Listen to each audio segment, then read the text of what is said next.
Outside of plain iron armor and a chipper can-do attitude, Iron Warriors are best known for slapping hazard stripes on everything, so it makes sense to start this video there.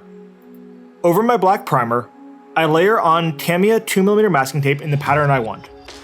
I have found that using masking tape here, as opposed to freehanding, is by far the easiest way to get good consistent stripes, and even though the initial setup might be a little bit of a pain, as the tape is kind of finicky, the outcome is far better than I've been able to get by freehanding and goes a lot faster too. Next, I airbrush on a layer of opaque white over the entire leg. I'm careful here not to spray too much paint onto the model in a single pass, as I don't want the wet paint to pull and potentially seep under the masking tape. After I have a solid white foundation, I then spray on a layer of slightly diluted yellow ink to give me an easy and vibrant yellow. The yellow might be a bit too bold at this point, but that's okay as I'll dull it down later with streaking grime. I give the yellow ink a couple of minutes to dry before pulling off the tape and admiring my work. Failing to take my own advice from a couple of frames ago though, I actually rushed the placement of my tape and one of the stripes is not quite right and I'm not happy with the ratio of black to yellow. Luckily though, this was easy to fix with a little bit of black paint, but it would have looked better had I just applied the tape correctly originally. As I'm going to be airbrushing the rest of the armor silver, I needed to mask off the chevrons. I used blue tack for this as it was all I had at hand, but I would highly recommend using something more like silly putty as it's far easier to work with. I also wanted to make sure that the mask only covered parts of the model that I didn't want silver, so I used my X-Acto knife to cut away the blue tack where I didn't want it. This part was kind of annoying as the blue tack was fairly stubborn and was hard to remove, which is another reason why I'd recommend silly putty. Once I was happy with the masking, I sprayed the entire model first with Vallejo metal color Magnesium, and then I applied a zenithal highlight of 50-50 mix of Magnesium and Aluminum. I personally find most metallic paint schemes pretty boring and flat, so I always try to add a little bit of subtle color into mine with the use of thinned down inks. For this marine, I mixed a little bit of violet and wood ink to get an interesting bruised color and gently airbrushed this into the shadows of the model. The point here is to give only a very slight suggestion of color, so I thin my inks down pretty heavily and spray them on pretty thin. You can always build up multiple layers here if your inks are too thin, but you can't easily remove them if you get too much color. At this point, I then removed the blue tag masking. There are a few small parts that I masked that I wanted silver, so I simply went back and applied Magnesium again to these. It's okay here if this silver is not the exact same color as the surrounding armor, as we'll cover that up in the next step. I then gloss varnished the model and moved on to weathering.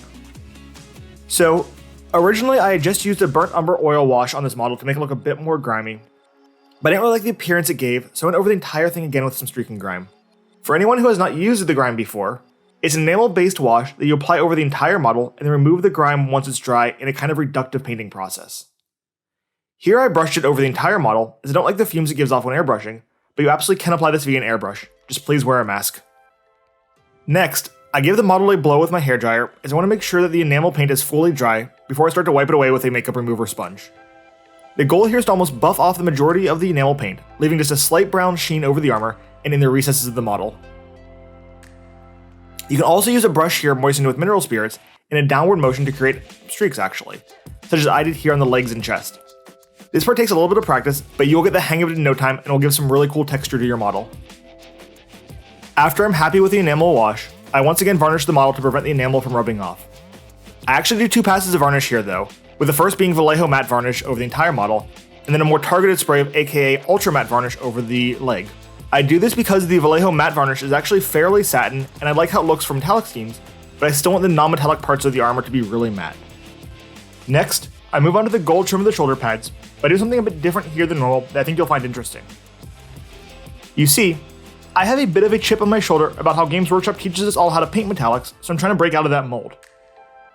I am planning a future video that dives deeper into this topic, but in short, I think we all should be putting more color into our metallics rather than just Nuln Oil, Agrax Earthshade, and Reikland Fleshshade, as more color yields far more interesting results.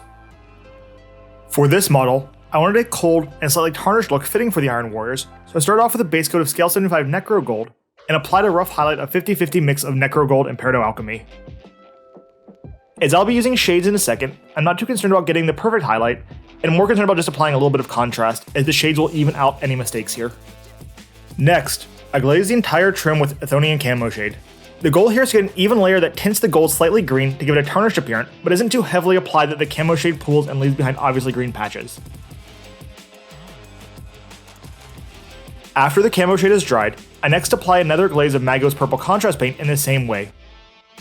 Much like the Camoshade, this layer will give the gold a slightly purple sheen that I really like, as well as marginally pull around the studs to provide a little more additional contrast and shading.